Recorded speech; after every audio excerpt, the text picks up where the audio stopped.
30 seconds to battle.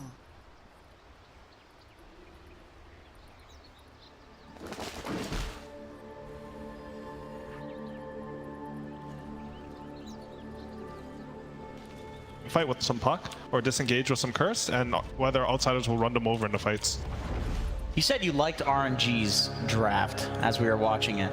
Yeah. Does the coddle change that for you? No, I think the COD idea is good. Like, it's some sustain, and honestly, he's sort of an offlaner that you can leave alone. Like, we had some experience playing with.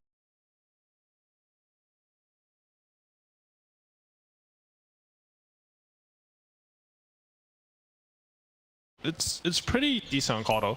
Also, having this extra sustain versus Bloodseeker is really good because heals are just good versus the Thirst.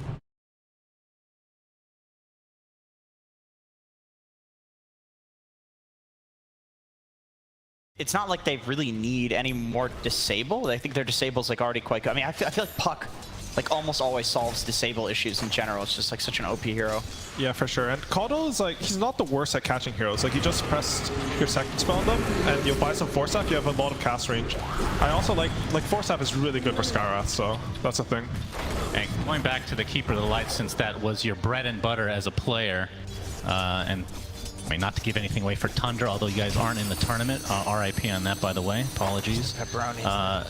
Do you have a preferred position for Caudle these days? Like, if you were playing, I guess you'd be position 4, so that actually answers my own question. But do you have a position that you think he thrives in the most? Honestly, I think how Liquid play him is actually really good. I guess they're Offlane? Are you serious? They play it 3-4 flex.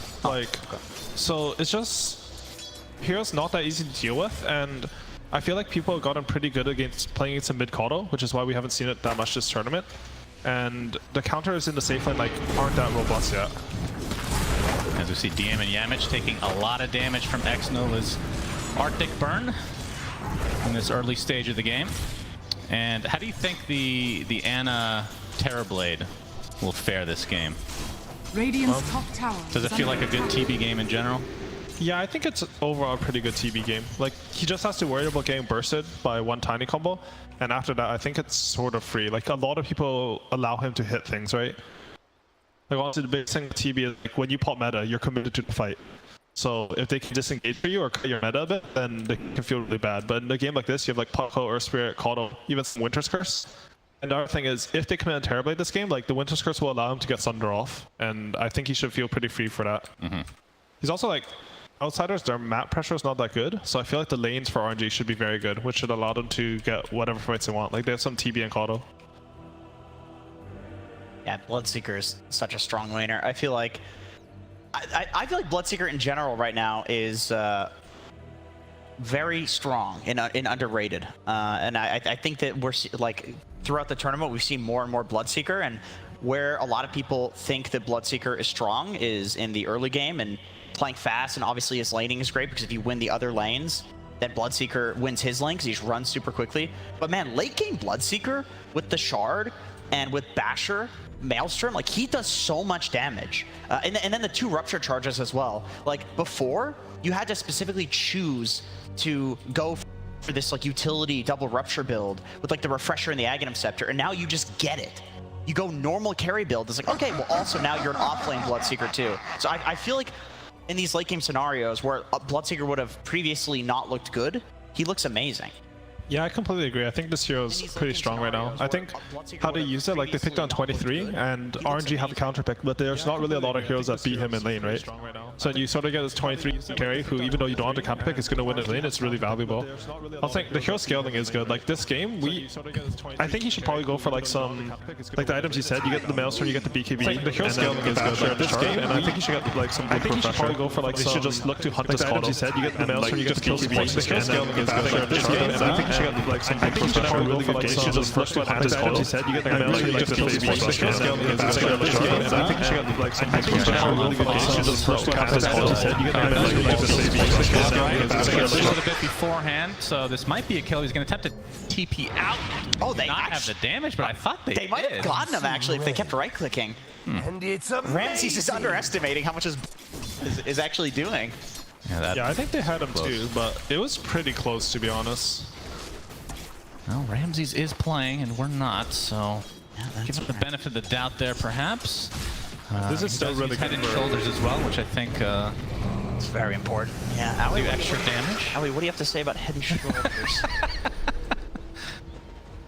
No strong opinions. But Oh, Ana getting quite low. Is actually going to turn this around after Yamich as he is in his meta form, but it's going to be a trade. And Yamich is the one with the XP coming out of that, so Ana only with the gold exchange. And he gets tipped right after. that's meta down too. He popped it right before he died, which is quite when the tip is happening. I feel like outsiders, their chance to win this game is actually the fact that both their side lanes are looking really good. Like this Terrorblade versus DP matchup, I feel like it's pretty volatile. And Marcy versus Wyvern, like if the Marcy does what just happened there, and you like kill the Terrorblade when you use meta, then DM can actually take over this game. He already has 2 no talismans. Yeah, he's sitting on almost 70 base damage. With meta being down too, I feel like DM can just run at him when he has 2 Spirit Siphon charges. They might even Next go... over here. Oh yeah, here they go. And a rebound.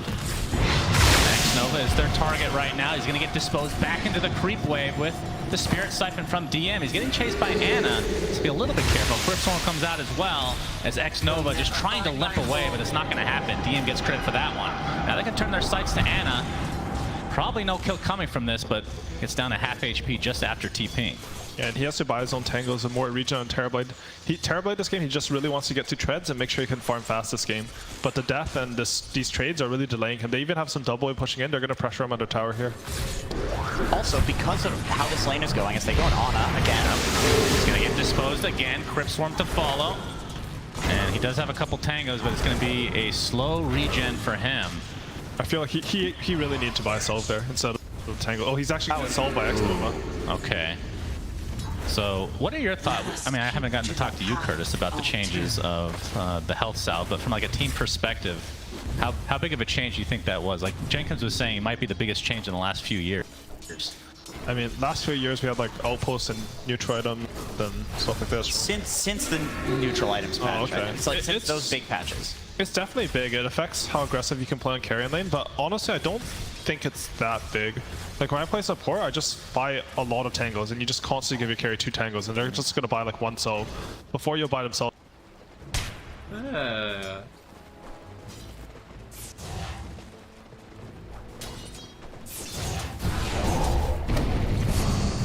Radiant structures are fortified. Kind of shifted the meta a bit into picking maybe some more healing type heroes, getting a little extra value, like Bottom here though. and Nova. It's a Spirit Siphon there, but Kaka with the roll, not able to connect with DM. He's just used this opportunity to TP. Yamich, on the other hand, will be brought down. So nice rotation from Kaka, at least getting 1 kill out of it. And now nobody's bot lane getting all this XP. I suppose Marcy will be alive and able to TP, but he might go fill GPK's bottle. DM is walking there, does have his boots, so he'll get there. As for your earlier question, Sunsman, I feel like, I don't know, I've heard a lot about this, like this healer makes up for the solve, but I'm not too sure about it, to be honest. I feel like the heals keep you topped off, but if you were going to need a solve, like you still sort of need to have an emergency one anyways. I feel like these heroes are just sort of strong, and there's a lot of like long range poke in the meta right now, and these healers help with that. Okay, then I get my follow-up question is, what about the BKB change? Do you think that's had a huge impact? Oh, actually, Yeah, that was big. Toss, puck coil comes out. Kaka, he's going to get healed up a bit by X-Nova. Looks like the target is going to be Yamich here. Illusory Orb is there. And it looks like Somnus and company will be able to get that kill. Well, I like what Ana's doing bottom here. He stacked the camp for himself and he's pulling it. It's really good because he got left alone because they're trying to make these mid moves. And Ana, I think he's always been really good at like sort of maximizing what he can get out of the lane. Like he doesn't always win his lanes, but he always finds a way to get enough. Yeah, and to be clear, he pulls, but he doesn't right-click the creeps. Like it's not a farming pull; it's to pull the lane back, right? Yeah, like we see here, like after this camp, I mean, he sort of tank for his range creep, but the lane will sort of reset and it'll just be right in front of this tower. Yeah. So usually he would sort of get kicked out of lane now, like DP's gonna hit level 6, he's gonna exo, but honestly he can take this next wave, push it out really fast, and then go farm with illusions. And because of this lane position, they're even thinking of rotating here. This one pull, it like sort of changes the dynamic of how the bot lane's getting played. Ana's still level 5. As you said, DM's Exorcism is available to use now if you want. Rebound initiation onto Ana. And he's going to get disposed and silenced and brought down easily as Outsiders Now gonna pressure this tier 1 tower. Even with the good lane position, still he's just too squishy to the magic damage that they have. Yeah, maybe a bit of a mistake there. Like, I feel like he should just use his illusions to push it out and stay in EXP range. But it was a good move from outsiders. Like, it's not easy to predict these moves because they also had a wagon on top that Radiant felt like they had to deal with because this Bloodseeker has so much pressure. So they're sort of like guessing where the enemy's going to make these moves, and they sort of predicted wrong, and Anna ends up dying there. Somnus has his treads, looking for the Witchblade, so pretty standard build so far from the Puck. As we're looking at his 3k net worth right now versus GPK is basically dead even. Chalice is headed mid to get the rune for his as an offlaner. That's kind of cool. And Somnus, by the way, doing very well versus Tiny, which is supposed to be a counter. I feel like Puck's okay in this lane, to be honest. Like, Puck can even win this lane. And Chalice, like, he just made a good play there, right? Like, he's stacking the hard camp for himself at 8 minutes anyways. So it's again like one ancient stack, he's going to check the rune and secure that for Puck. And this is a really important rune too. This illusion rune is huge because now you can play aggressive despite there being an enemy Skywrath. Yeah, that little dispel action. One of the coolest changes they've made it to the runes. Even against Marcy, just disjoining the dispose is pretty nice. You can get your silence off. Yeah, I think the illusion change was a really nice one for mid laners. There's not just like this useless rune on most heroes. Yeah, I like that a lot too. This rune was way too weak before, right? And now you're sort of happy when you see it. GPK on the other hand. I mean, you talked about how Puck and Tiny are basically even in net worth. I mean, how fast does he want to go Blink? He already has his treads, and he's already 1,400 into it, so he's rushing it. Yeah, be pretty damn fast. I think it's really good to rush. Like, if you look at his other cores, he has a lot of damage on DP and some damage on Bloodseeker, and he has a Skywrath, right? Like, he doesn't need a Psycho Saber for any purpose. All he needs to do is like toss him back or combo him on spot and Skywrath will kill him. I like these moves too. Like, okay, he's rotating out of bottom a bit, so that Skywrath can take mid, and then he can get EXP. Looking for Ramses, but not able to fully connect, so Ramses will be well aware of the rotation here from RNG. Chalice is not exactly the best ganking partner with him. Does have a horse though, which does trample. Yeah, that's right. What do you think about trampling, Owie? What do you think about that? It makes me think of the Centaur patch where his ulti stunned. Do you remember that one? Like, that's when I was 6th in the world on Centaur. Yeah. That must have been a really good patch to him. Like, Dude, I love it. Suns fan he was out of Herald on that patch. That's really impressive. I feel a bit weird that outsiders, like, they won this top lane so hard, and then they sort of let the Bloodseeker get kicked out for free and lose their tower up there. Yeah, that tier 1 tower did fall. Somnus is able to get off deep coil. It's going to snap pretty much right off the bat, and a kick to the high ground. And that's going to be a nice kill onto Yamich. I guess my question is, if you think they gave it up for free, like, do they send somebody to hold the lane, or do you think they have to make a move up there because they don't really have a great hero to like sit and hold a lane, right? Their supports are Marcy side. They definitely don't. What I was thinking is, like, instead of the second rotation to bottom to the DP where they sort of secured this tower, even first, like, they had the wagon top, and they did end up killing the TV, so it's a really good move. But I was wondering if, like, instead of that, it might have been a better play to rotate to top with this Bloodseeker Rupture and wagon. And I feel like this Kodo would have lost his tower there, or they would have forced a lot, and DP could have pressured bottom alone anyways. X-Nova does have Curse, but no backup here to try to get a little backstab action on DM and Outsiders. Oh, they're Blink. And this is going to be the Blink reveal for GPK. Yep, no Skywrath level 6 though, so they're relying entirely on GPK's damage for this, which he's very high level, so depending on who they get. Kakas, I don't know if this is luck or what, but he's going to be taking the game. It actually ends up being kind of fortunate for RNG that that's all they lose. Yeah, I think Ana would have died to that. Yeah, that was for sure on purpose by Kaka. That was a really good play. He's just sort of hanging around in between the Kodo and Terrorblade and sort of stopping them from going for either hero. Ada's sticking around though. He sure is. They can't kill him. I can't not close the gap here. But Hakoda did get level 6 from that play though, so now RNG has to be really careful. Like, pretty much any hero can die. I really like this Skywrath build as well. Oh, they're going for it. Ancient Seal. No Avalanche toss yet. That's still on cooldown. And Kaka TPing, filling up the bottle. But he's just rushing this Veil, and then they will have damage to burst anyone, even if you combo in place or anything. Oh, he's going to get tossed into the ult from Hakoda, and the silence to follow. Just a couple more right clicks will suffice, but he's going to live. Somnus does with very little HP, and then Hakoda is the one that dies. Ramses gets off his rupture with the blood right to follow, and Yamich looking to finish off Kaka in style here. And so that's going to be a 1-for-1. A nice toss back from GPK. Avalanche to follow as well. X-Nova on the other side of the river gets a curse off, but really to no avail. And even an exorcism pop to try to pressure this tier 1 mid. Trying to defend it on Chalice. He actually does have Spirit Vessel on the Coddle.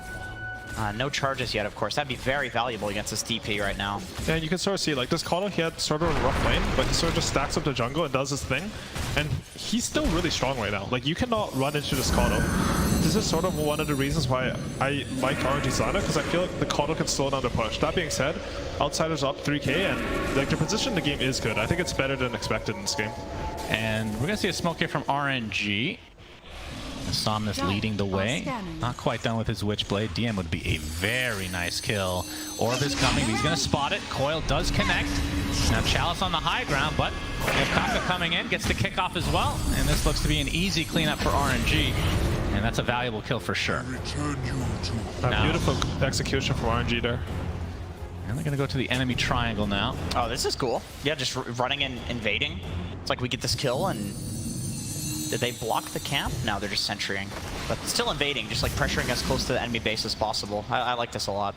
So with Somnus going for the Witchblade, what do you guys want to see next? Because is this Ancient Seal, is that a big issue? I mean, the instant silence is not something Puck wants to really itemize with.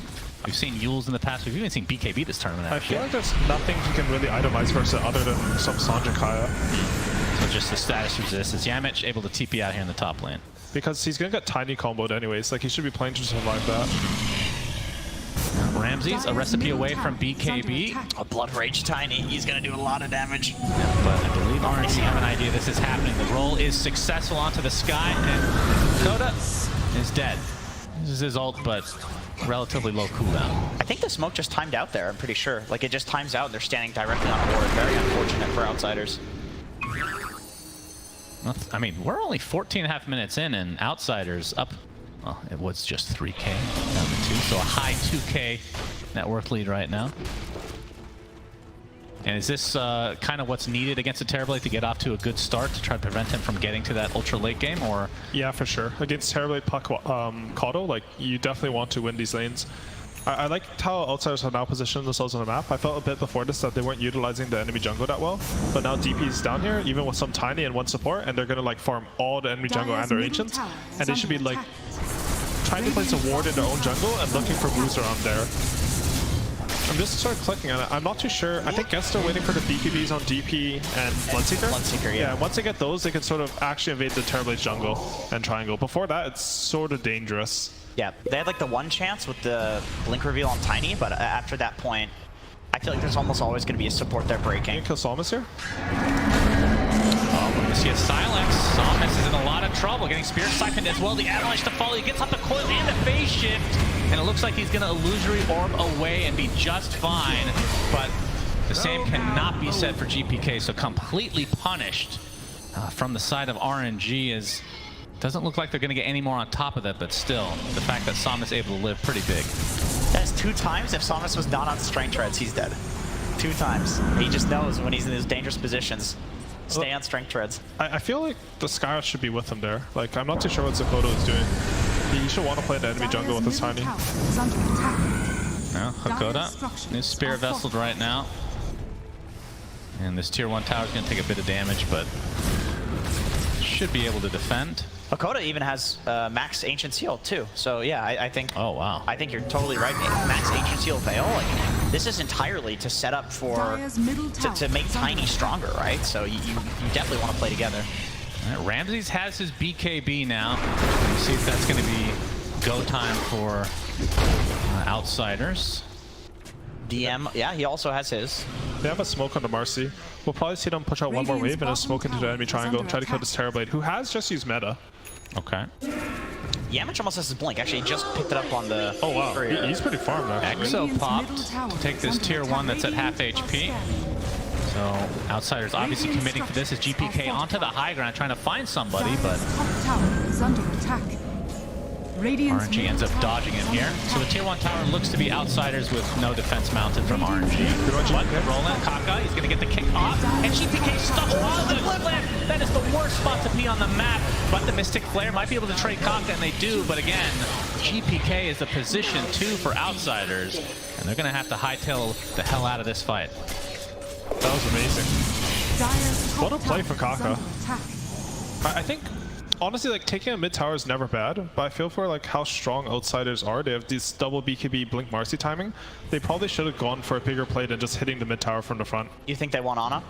Yeah, I think so. Like if they got any kill into the tower, maybe. Yeah, exactly. Like when you have these big timings, I feel like it's a bit too casual. You know, like you get Blink Dagger 2 BKBs. This is probably power spike in the entire game, and if you're just walking to vision showing your BKBs, I feel like it's not justified. Coil, GPK, he just TP'd in after dying, and if he dies again, this will be absolutely disastrous. Able to dodge the Illuminate, but he's going to get Blinding Lit back into the fray. With that Spirit Vessel still applied, he's just going to go down again. Yamich a little bit late, he gets off the Dispose on a Somnus, but he's going to phase shift, be able to orb away, but looks like he is ruptured, still has the orb to John 2 again. Needs help from Chalice, gets out of the Ramsey, pops the BKB, another phase shift. And Ramsey's having to waste a BKB charge, and the Rupture now dissipating from Somnus, who's pursuing even further as Kaka leads the way. Gets off the vault. And DM with the silence, that might put this to an end, although Somnus was not silenced, so the orb coming out again. Obviously no coil quite up yet. So again, Outsiders punished. And GPK, that is 2 very costly deaths. You can see his net worth is just... I mean, it's below average based on just this game alone. Sakakota is going to get dropped too. You took that jape too far. Yeah, I feel like they sort of missed their timing on Outsiders. They need to find a way to take a really good fight in Vision and like burst the key hero now. It's a bit... I know they're like still at 1k gold, but I would feel a bit desperate if I were them. Kaka looking for Ramsey, BKB successful stun and the kick back out, and like you said, no BKB, which spells the end for Ramses again. And now Somnus, still with that coil, it's actually going to get snapped here from Yamich, who's silenced. He's just going to tick down ever so slowly. Double kill for Somnus. And they're going to go Roche. Yeah, the last 5 minutes, I want to say, have been all RNG, and into the pit they go. Anna finally making an appearance. I literally forgot there was a Terrorblade in this game. I like that. I like that combo, Chakra Magic with Earth Spirit. He's refreshing the roll, so he's rolling in and then chaining the stun himself. It's really good. I mean, you effectively have 5 actives, right? I think it gives you more stones too. I mean, it doesn't refresh your ulti, so four things that Chakra's refreshing. The Terrorblade combo is also really nice. Like, you get the meta cooldown, you get more illusions on the map. It's a 3 Kodo, so it's not quite the same as the support one. You can just follow this guy around, but it's still really strong. I think we'll see it as the game gets later. You just keep giving him more meta. Tower is under attack. Kaka already well into a BKB for himself. That is, that's gonna be a really fast one. It's Hakoda, he's dead. Yeah, I don't even think he needed help for that, but look at Chalice. He's building a sheep stick, and he's actually pretty damn close to it. Yeah. 1,000 from the Mystic Staff, and then just the Void Stone afterwards. Yeah, and as you were mentioning, Sunswan, Somnus has actually opted to go for the Yo Scepter. So I thought he'd go for the Kaya Sanj, but he thinks that as long as he can't die to the Skywrath or DP Silence, then he's going to be in pretty good shape. I think, honestly, I think it might be a decent read, because a lot of the times when you buy Yos on Puck for Silences, there's something that like catches you when you go on the ground, like some Mars Spear or Void Sphere Remnant that you can't phase shift after, but this game there's nothing like that. He can always phase shift and blink away after the Yos. Yeah, it's just kind of Avalanche, but you can, I think... Do you know how it works? I think you can phase shift it, right? I feel like you can phase shift it, but I feel like nothing you feel like in Dota is true, so... It's true. Well, it chain stuns you, but still on intervals, right? Now it does fully chain stun you, obviously barring BKB. Avalanche is a dumb spell. Not affected by status resist, randomly. Just chain stuns when I feel like it completely shouldn't, but sometimes not chain stun, because sometimes you can BKB in the first ticks. What do you mean it's not? Yeah, sometimes you can't. You're right. What is with that? I don't know. Sometimes you can, sometimes you can't. When you initially cast it. And Rage and stuff. Yeah. I don't know how the spell works. I've tested it so many times. What do you mean by it doesn't, like status resist doesn't affect it? What does that mean? Just because Like, there's so if you have a many Son, layered on no, top. it just doesn't do anything. It literally doesn't Like, do anything. you know how the stun bar's going down? It's fake news. Like, it just doesn't do anything. Really? It's really annoying, because normally, I didn't know you that. could get avalanched, and if you had a Sanj, you, like, Radiant hypothetically, you'd be able to are beat scanning. BKB Right. because during it's, the... yeah, Right, but you right. can't. It just does nothing. Bro, I've been building Sanj versus Tiny, thinking it's the counter. Just gained a lot of MMR just now. As we're going to see, initiation here disposed into the Mystic Flare. Curse is coming out as well. And this looks to be the death of Kaka, although he gets saved temporarily. Dean with the BKB. Damage looks to be the trade. So it's a 1-for-1 to start. There's a nice Sunder coming out from Ana, focusing on DM, but the Avalanche keeping her in place. And Ana's getting extremely low. That's just the Aegis, but no more meta to work with. Ramses getting up a little pre-blood right action. Toss up. Silence onto Ana. This is going to be a nice kill for Outsiders, and they do get the position 1 Terrorblade. Question is, can they get this pesky puck? He's going to get his phase shift off and the orb. But getting chased by Rand, never mind. Ramsey sees some creep. He's chasing some ogres there. Yeah, gotta get those ogres. He's chasing the grind. He's trying to All right, get some so gold. Outsiders, feels like they... Were there any buybacks on that one? No, that was just a really good fight. They killed the Terrorblade and the Aegis. I don't know how, but they managed to identify their win in the fight condition really well. Like, usually when you play versus these Pucks and the Kodos, they're like, oh, we need to find Puck, we need to find Kodo. But instead, they just found that they could kill the Terrorblade twice. It's really smart by them.